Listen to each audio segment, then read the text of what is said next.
Graça e paz a todos. Amém. Amém. Amém. O texto que eu vou pregar se encontra no Evangelho de Jesus, assim como escreveu São João, capítulo 5, do 1 ao 15. Tudo bem? No Evangelho de Jesus que escreveu João, capítulo 5, do 1 ao 15. É papo, você grava aí, graça.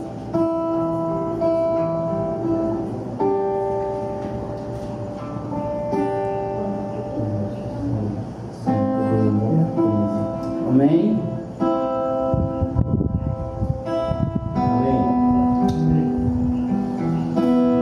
Depois disso, Jesus voltou a Jerusalém para uma festa religiosa dos judeus. Dentro da cidade, junto à porta das ovelhas, ficava o tanque de Betesda. Com 5 pátios cobertos, ficavam ali cegos, mancos e paralíticos. Uma multidão de enfermos, esperando o movimento das águas. Pois um anjo do Senhor descia de vez em quando e agitava a água. O primeiro que entrava no tanque após a água ser agitada era curado de qualquer enfermidade que tivesse. Um dos homens ali estava doente havia 38 anos. Quando Jesus o viu, soube que estava enfermo por tanto tempo. Perguntou-lhe: "Você gostaria de ser curado?" O homem respondeu: "Não consigo, Senhor, pois não tenho quem me coloque no tanque. Quando a água se agita, alguém sempre chega antes de mim." Jesus lhe disse: "Levante-se, pegue sua maca e ande." No mesmo instante, o homem ficou curado. Ele pegou sua maca e começou a andar. Uma vez que esse milagre aconteceu no sábado, os líderes judeus disseram ao homem que havia sido curado: "Hoje é sábado, a lei não permite que você carregue essa maca." Mas ele respondeu: "O homem que me curou disse: pegue sua maca e ande." "Ô cama, quem foi que lhe disse uma coisa dessas?" perguntaram ele. Um homem não sabia, pois Jesus havia desaparecido no meio da multidão. Mais tarde, Jesus o encontrou no templo e ele disse: "Agora que você está curado, deixe de pecar, para que nada pior lhe aconteça." Um homem foi até os líderes judeus e lhe disse que tinha sido Jesus quem havia o curado. Amém? Amém. Sabe, eu gosto muito de filmes de heróis. Mas por que eu gosto muito dos filmes de heróis? Porque quando o herói ele faz uma boa ação, ele faz coisas extraordinárias, ele usa uma máscara e protege ele e a família dele. Porém, eu acho nobre. Por que eu acho nobre? Eu acho nobre porque ele faz coisas grandes sem receber nenhuma qualificação. Ninguém sabe, ele só faz o bem. Só que tinha um herói que desde criança eu tenho um problema. E esse herói é o Superman. Por quê? Porque eu não entendia como ninguém podia ver que o Superman era o Superman. O cara não usava máscara, ele só usava um óculos, mudava o cabelo, mudava a sua estatura e ninguém sabia. E sabe o que é o pior? O vilão principal dele é um homem que não tem poder algum, que é o Lex Luthor. Qual é o poder do Lex Luthor? Super inteligência. Só pra tu ter uma ideia, tem uma animação que ele tá jogando xadrez com 3 pessoas e ele dá checkmate nas 3 pessoas pra mostrar a inteligência dele. Aí o Clark Kent aparece e mesmo assim ele não sabe que é o Superman. Só que o problema não está no Superman. É porque o Superman parece ser tão comum que quando você olha o Clark Kent, você começa achar ele totalmente comum, então você não consegue acreditar que ele é aquele grande Superman que fez grandes atos. Agora eu vou fazer a pergunta: e quando Deus aparece para nós nos atos comuns da vida?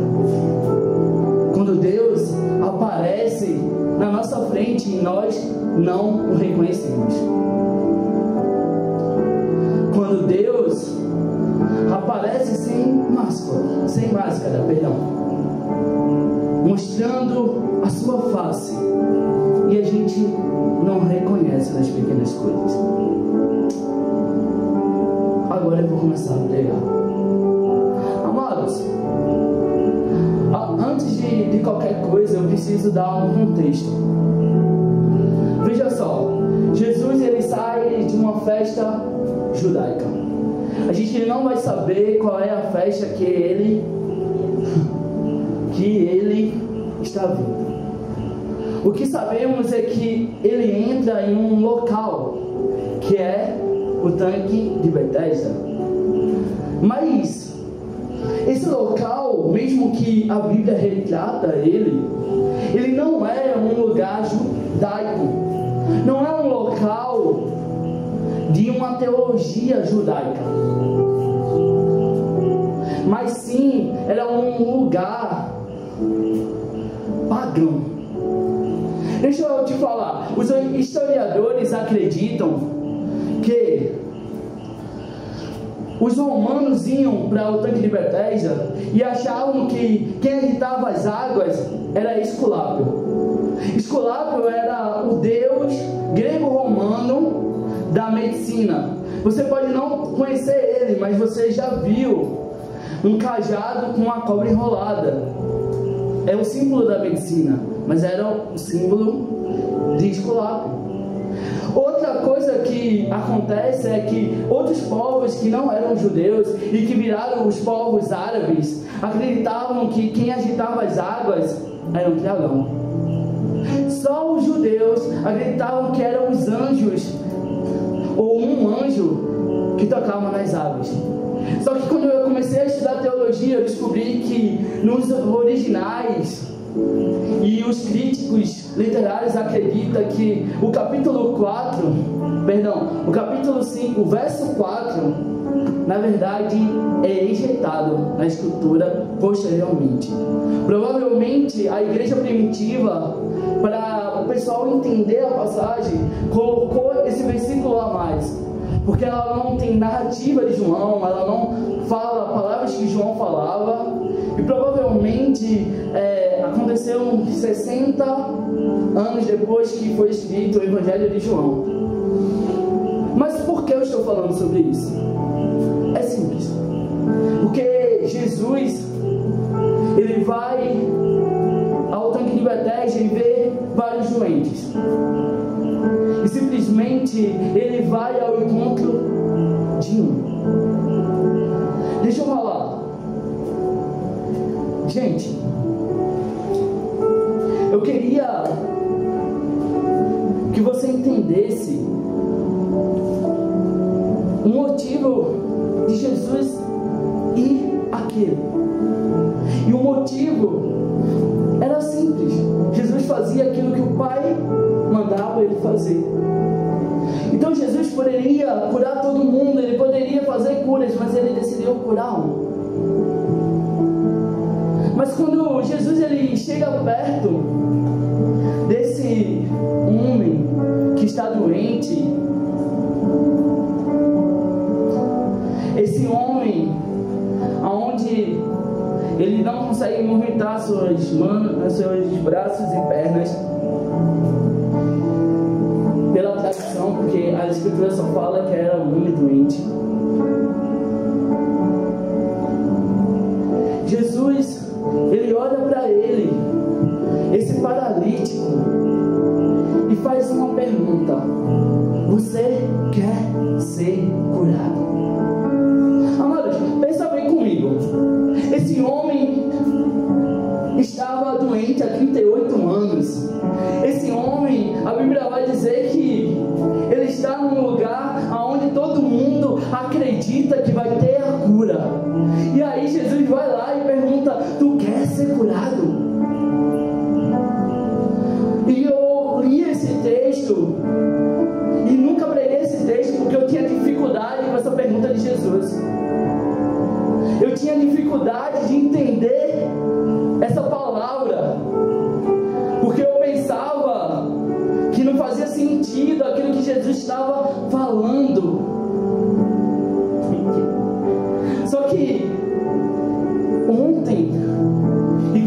Deus me deu essa palavra, eu li, e essa palavra começou a saltar no meu coração, porque a resposta desse homem faz todo sentido.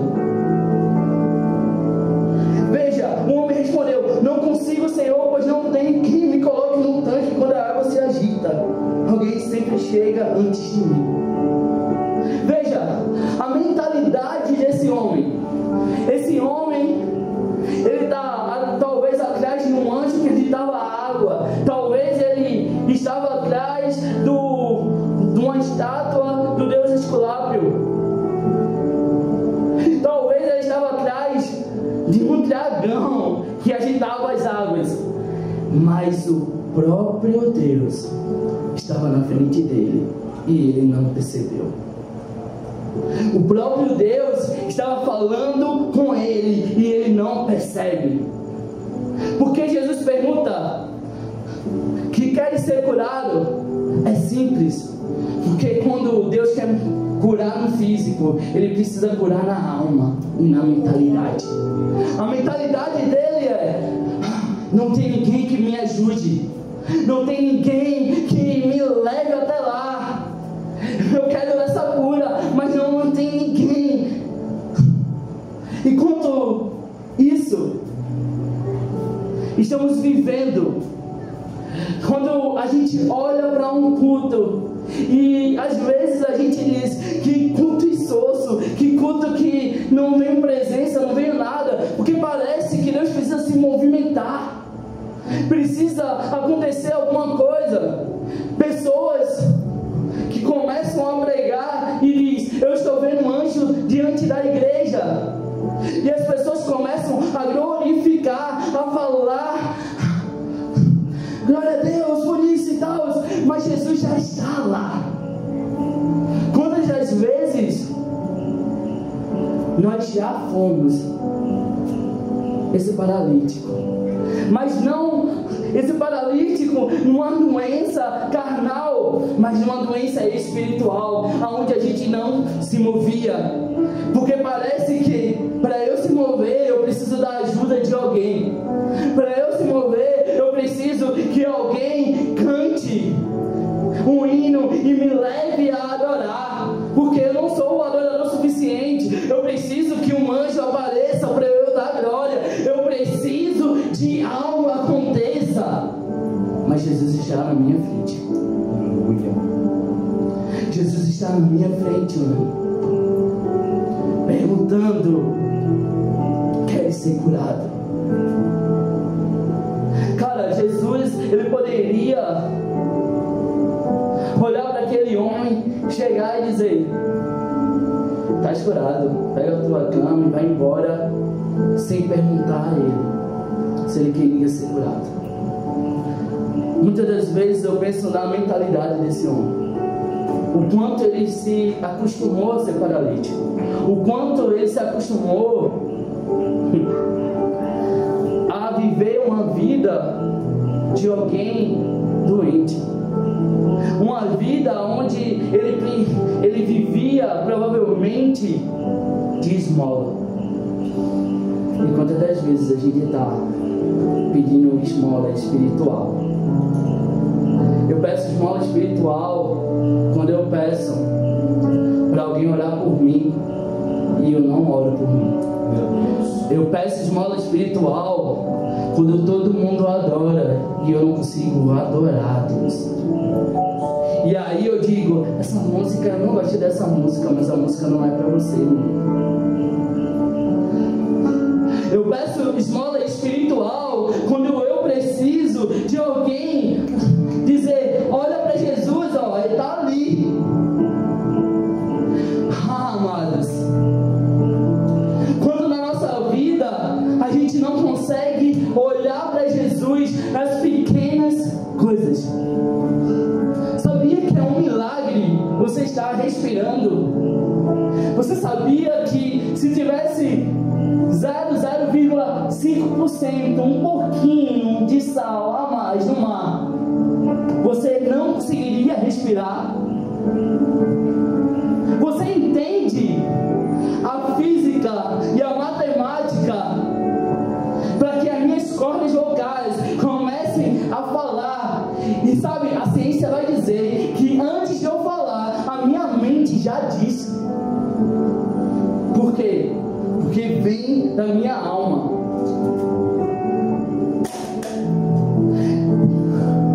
Veja só, o tanque era de Betesda. O significado no aramaico, porque muitas vezes as pessoas pregam e dizem que é no hebraico, mas está errado. Betesda é aramaico. Ou Betesda, Betesda. É casa da misericórdia. Alguns vão dizer que pode ser até casa da graça. Mas o que esse homem está falando não é casa da misericórdia, não é casa da graça, é casa da disputa, porque tem que sempre ir primeiro, e o primeiro é que vai ser curado. Sabe, o que eu mais gosto do Evangelho é que Jesus me ensina a ser o último. Jesus me ensina que eu tenho que ser o menor no reino para ser o maior. Jesus me ensina que eu preciso ser alguém que eu não sou. E não tem nenhuma maneira de eu ser essa pessoa que Ele quer que eu seja sem Ele. Aleluia. Sabe, é interessante, porque é a causa da disputa. Quantas vezes a gente está disputando? Eu sou pregador, sabe? E pense numa pessoa que tem ego, são os pregadores. Maior do que qualquer música, porque música ainda ajuda o outro. Mas os pregadores, muito difícil ensinar a pregar. É muito difícil mostrar e passo a passo como pregar. Os pregadores se sentem meio que desafiados quando vê alguém melhor do que eu. Sabe, Luiz Hermínio fala uma frase que é bem a verdade. Que pastor, ele não tem medo de demônio. O pastor tem medo de outro pastor que prega melhor do que ele. O cantor, ele não tem medo de demônio, porque se ele tivesse medo de demônio, ele não pecava tanto e ainda tocava. Ele tem medo de outro cantar e pegar toda a adoração que ele dá a Deus, que ele pensa que está dando para Deus, mas ele está dando para si mesmo. Ou seja, a disputa é só uma esmola. E sabe, é uma esmola que eu faço. Então assim, eu não ensino. Só que eu conheço a verdade do reino. E a verdade do reino é que é uma verdade geracional. Veja Elias. Elias, ele deixa Eliseu. E toda a vez eu escutava os profetas dizendo que o Brasil ia ter o espírito de Elias. E eu pensava, não, eu quero o espírito de Eliseu, eu quero o dobro da unção. Não, amado, é porque Elias foi o único profeta que deixou alguém com o dobro da unção para continuar a missão. Sabe, eu não me torno o melhor pregador quando eu prego a melhor mensagem, mas quando eu deixo uma melhor pessoa e eu trabalho com ela para ela ser o dobro que eu jamais fui. Eu não me torno um cantor, um adorador quando eu canto a melhor canção ou escrevo as poesias mais lindas. Não, mas quando eu ensino alguém e ele tem o dobro do que eu canto, ele traz o dobro do ambiente em que eu produzo. Glória a Deus. Esse paralítico, ele está olhando para Jesus e não está se entendendo, porque ele quer entrar nas águas. águas para ser agitadas. Mas a água da vida está falando: tu queres ser curado? Aleluia. Amados, quantas vezes a gente está orando para o Senhor dizendo: pelo amor de Deus, Deus, você não está vendo aqui não o que está acontecendo? E quando o Pai está dizendo: ué, tu nem me perguntasse se você poderia fazer isso. Sabe, às vezes eu acho que esse espírito da mulher de dizer: eu te avisei, vem de Deus. Porque é interessante. Porque é interessante. O pessoal pega a Arca da Aliança. Perguntaram a Deus? Não. Os filhos de Eli. Pega essa Arca da Aliança. Perguntaram a Deus? Não. Aí o que acontece? O exército perde. E ainda perde a Arca da Aliança. Sabe, a gente tem às vezes a mentalidade dos filhos de Eli. Por quê? Porque muitas das vezes a gente está fazendo coisas, agindo em coisas, e às vezes até na obra de Deus, e a gente não pergunta a Deus primeiro se é dele, se é por ele e para ele. E aí, eu não sei quem é que fala essa frase, mas se não me engano é C.S. Lewis que diz que Deus criou o homem à imagem e semelhança, e aí o homem retribuiu o favor, criando Deus à imagem e semelhança dele. Esse é o nosso problema. Amado, é muito fácil. Perdão, recapitulando, é muito difícil escutar a voz de Deus quando você já decidiu o que Deus ia falar. É muito fácil a gente dizer que é Deus falando quando Deus está dizendo vai para a direção contrária, só que Ele está na sua frente, sem máscara, como um Superman ali, ó, e a gente não está percebendo. Quando você assistir Superman, eu acho que eu melhorei a sua visão do povo. Agora, o que eu acho interessante, e eu vou falar muito que eu acho interessante, porque eu acho a Bíblia toda interessante, é quando Jesus escuta a resposta. Ele diz: levante-se, pegue sua maca e ande, ou a sua cama. Sabe o que Jesus estava dizendo? Amado, você não me deu a resposta que eu queria, mas você foi sincero. Sabe o que falta na gente? É ser sincero com Deus. É dizer: Pai, eu estou mal. Pai, eu sou pecador. Eu sou miserável. Eu sou um péssimo marido. Eu sou um péssimo filho. Eu sou péssimo nas minhas atitudes. Até para fazer a tua obra, que todo mundo diz que me elogia depois da mensagem, eu sou péssimo. Por quê? Porque eu ainda me iludo com o que o pessoal fala. Ele diz o que está no coração dele. E sabe o que Jesus faz? Faz a casa da disputa se tornar realmente a casa da graça. Levante-se, pega a tua cama.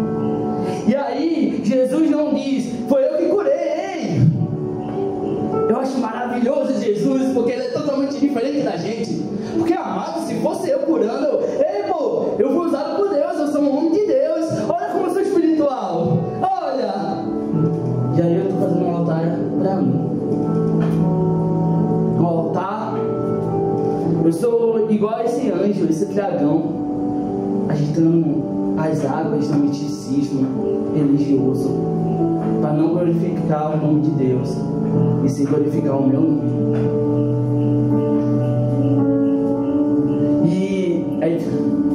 E mais uma vez eu digo, é interessante que Jesus cura dia de sono.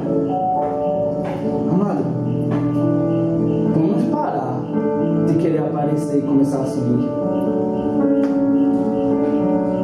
Bora parar de tentar ser espiritual espiritual, de dizer, vamos viver sendo espiritual. Sabe, o espiritual, nenhum homem de Deus na Bíblia nunca falou que era homem de Deus. E olha que eu já li a Bíblia 20 vezes. Todas as vezes que alguém dizia que um homem de Deus era um homem de Deus, Tiago, era quando alguém dizia, olha, passou um homem de Deus, passou um profeta de Deus. Nunca na Bíblia um homem que tinha intimidade com Deus dizia, eu sou santo, eu sou espiritual, eu sou um tampa de cruz. Não. Sabe por quê? Porque quando a gente consegue ver Jesus do nosso lado, e quando Ele fala,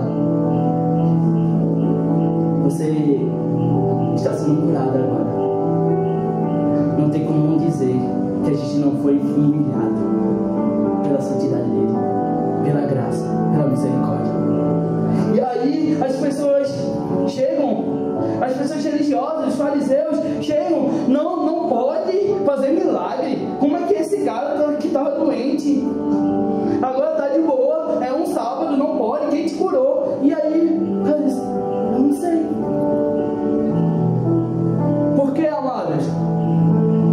Porque Jesus, mesmo estando na frente, ele continua sendo aquele herói que não ganha status a partir das coisas gloriosas e extraordinárias que ele faz. Só que tipo, veja a religiosidade. Não, pô, não pode. No sábado não pode. Como assim? Ele curou, ele tá de bermuda. Como assim? Deus foi naquele culto porque tem luzes coloridas, não pode. É um homem fazendo um Deus à sua imagem. Amados, tem uma passagem que eu gosto muito, que é quando Jesus vai ao templo e ele pega o chicote, ele derruba tudo e ele diz que o que transformaram a casa do meu pai. E tem uma frase de Jesus que ele diz assim: o Filho do Homem não tem aonde repousar a cabeça, ou seja, aonde descansar. Só que é interessante que quando eles estão no mercado e Jesus faz aquilo tudo, eles saem do mercado e vai numa pequena casa, a casa de Lázaro, Marta e Maria. Deixa eu te falar, muitos vão negar Jesus pela religiosidade, mas o quanto você está querendo receber Ele na sua pequena casa, no seu pequeno coração, o quanto você quer servir, cara. Deixa eu recapitular. No capítulo 4 de João, Jesus fala que precisa passar em Samaria. E eu não é minha área muito antropologia cristã, mas é dito na antropologia cristã que quando se procurava uma noiva, era muito fácil achar impulso. Por que impulso? Porque mostrava que ela era uma mulher que ajudava o seu pai. Então era uma mulher pronta para casar. Então Isaac encontra quem? Rebeca. É Rebeca, né, gente? Eu sempre confundo, sabe? Tá bom, Rebeca. Moisés encontra sua esposa onde? Perto de um poço. E Jesus passa por Samaria e encontra quem? Uma mulher. Que pra mim, essa mulher é a representação dos improváveis. Por quê? Porque essa mulher teve vários casamentos. Ela não estava casada, mas estava morando com um homem. Ela foi ao meio-dia dia, e olha aqui, se você vê que na cultura judaica você teria que acordar na quarta vigília. A quarta vigília é entre 3 e 6 da madrugada. Por quê? Porque eles foram acostumados no deserto, porque era a hora do maná cair. Então é costume do judeu, e principalmente naquela época, acordar muito cedo para pegar água, para fazer o almoço, para limpar a casa. Então a mulher judia, ela tinha esse trabalho, porque ela ia num horário que ninguém ia, porque ela não queria ouvir o que as pessoas tinham a falar sobre ela. Aí Jesus aparece lá e... Então, eu encontrei a minha noiva. Porque essa mulher é a representação da igreja. Por quê? Porque a igreja é esse grupo de improváveis, que todo mundo caçoa, que todo mundo ataca. Mas o que eu acho interessante é que mesmo ela sendo uma representação da noiva, da igreja, ela não percebe que Deus está no lado dela. Ela percebe até que Jesus é profeta, mas não recebe que é Deus falando com ela. E assim como o paralítico quer ser jogado nas águas que se agitavam, essa mulher quer beber da água do poço, e Jesus fala: ei, se você entendesse quem eu sou, você beberia da minha água. Aí ela olha e diz: você é maior do que o patriarca Jacó. Gente, eu vou falar algo, tá? Eu acredito que Jacó era profeta, por toda a amizade que Jacó constrói com Deus. E profeta, no significado, é amigo de Deus. É diferente de você ser profeta de ofício, mas isso eu deixo para outra mensagem. Mas por que eu quero dizer isso? Ela estava olhando para Jesus e está dizendo: tu é maior do que o patriarca Jacó, tu é maior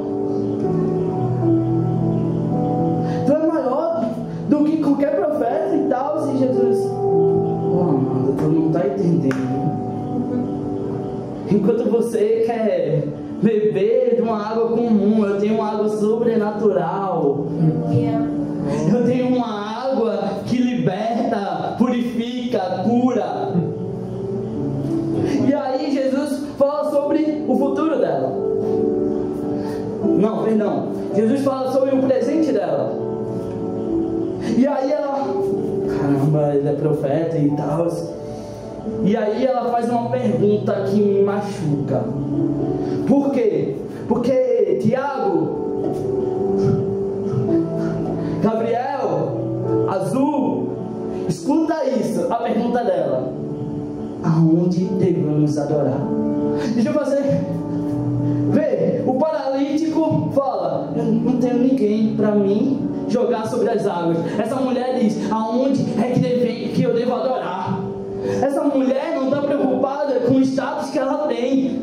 Essa mulher não está preocupada. Ela não quer 10 passos para o primeiro passo, para que as pessoas olhem ela como um mentor, um coach. Não, não. Essa mulher só quer saber aonde ela pode adorar o Rei. E Jesus fala: chegará um tempo, e esse tempo já chegou, que os adoradores adorarão em espírito e em verdade. Ou seja, essa mulher que para mim é a representação da noiva da igreja, ela não se preocupa com seu status. Deixa eu falar, se você quer ser pastor, profeta, apóstolo, semideus, não sei o que você quer ser, entenda, você não tem que se preocupar com seu status. Deixa eu fazer uma alusão. Tá ligado aquelas pessoas que você olha para essa pessoa e diz: eu tenho que ter uma palavra, Deus me incomoda sempre eu falar, mas eu tenho vergonha porque eu não sei muito da Bíblia. Amado, fale. Sabe por quê? Porque essa mulher só sobre a revelação que Jesus era um dos profetas maiores e talvez fosse o Messias. O que essa mulher faz? Corre e começa a evangelizar uma cidade. Aleluia. Aí Jesus responde Porque os discípulos chegam com a comida, aí Jesus diz: eu não estou com fome. Aí os discípulos perguntam: como assim, o senhor já comeu? Aí o que eu acho interessante é a resposta de Jesus: a minha fome é fazer a vontade do Pai. Deixa eu te falar, a sua fome tem que ser fazer a vontade do Pai. A sua fome tem que ser fazer a vontade do Pai. Você tem que ser saciado pela vontade do Pai. Ei, o paralítico, os outros doentes, ele podia curar, mas você tem que fazer a vontade do Pai. Se o Pai falou, só é para curar um, cura um. Se é para passar por Samaria, passe por Samaria. Se é para falar sobre o Evangelho, só diga: Jesus te ama. Aquilo vai penetrar o coração daquela pessoa, porque não é sobre você, é sobre a vontade do Pai. Porque não adianta você dizer que tem fome, não adianta você dizer que tem sede, que se você precisa de alguém para levar uma mensagem que o Pai mandou você lutar. Entenda isso. Aí você diz: não, mas não sou capacidade. E daí, essa mulher não tinha nem honra. Ela não tinha honra na sua casa, ela não tinha honra na sua sociedade, ela não tinha honra nenhuma. Ela poderia se envergonhar, mas ela viu que o paralítico não conseguia.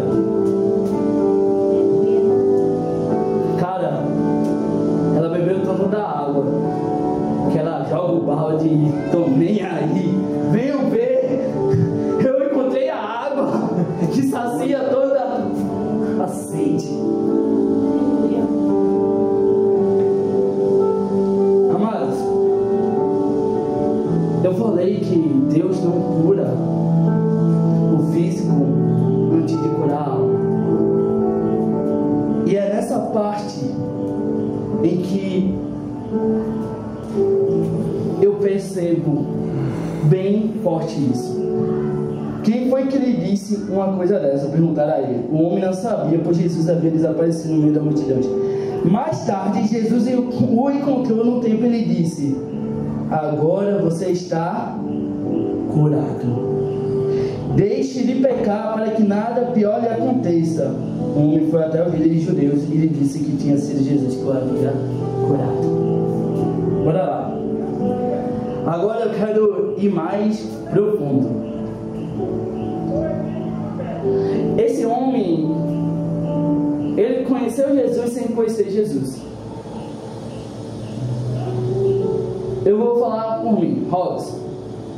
Eu conheci Jesus antes de conhecer Jesus. Eu até sabia que alguns diziam que ele era Deus, porque eu era Deus. Até aí todo mundo já sabe, já contei para todo mundo. Só que em um culto, Jesus não só falou quem ele era, mas se revelou no coração para mim. Só que quando Jesus revela ao meu coração, ele revela a vontade do Pai. Deixa eu te falar, a fome dele é o quê? É fazer a vontade do Pai. Sabe o que Jesus encontra o paralítico? Ele diz: ei, amado, eu te curei, mas que não aconteça algo pior para você. Começa a viver a vontade do Pai. Não peca, se santifica, comece a viver o extraordinário. Porque ser curado de uma cama aonde você estava preso é fácil. Difícil é você ainda estiver preso a uma cama na sua mente. Então Jesus, ele olha para aquele paralítico e diz: cara, para de pecar. Sabe o que Jesus está dizendo? Para de viver para si e entende e começa a viver, porque eu já me revelei a você. E aí, o que acontece? O que a mulher samaritana faz? Ele sabe quem é Jesus e vai contar para os líderes. Ué, eles não queriam saber? Foi Jesus que me curou. Porque, amado, mesmo que Jesus diga, não fale que foi eu que curei, há algo quando você encontra Ele, que você só quer falar sobre Ele, você só quer viver sobre Ele, você quer ser Ele, parecido com Ele, as formas dele, como Ele se comporta, como Ele é. Ele quer que você seja parecido com Ele. Aí, para resumir a minha pregação, eu resumo em uma conclusão. Primeiro, Deus se revela para você. Depois, Deus se revela dentro de você. E depois Ele se revela através de você. Amém.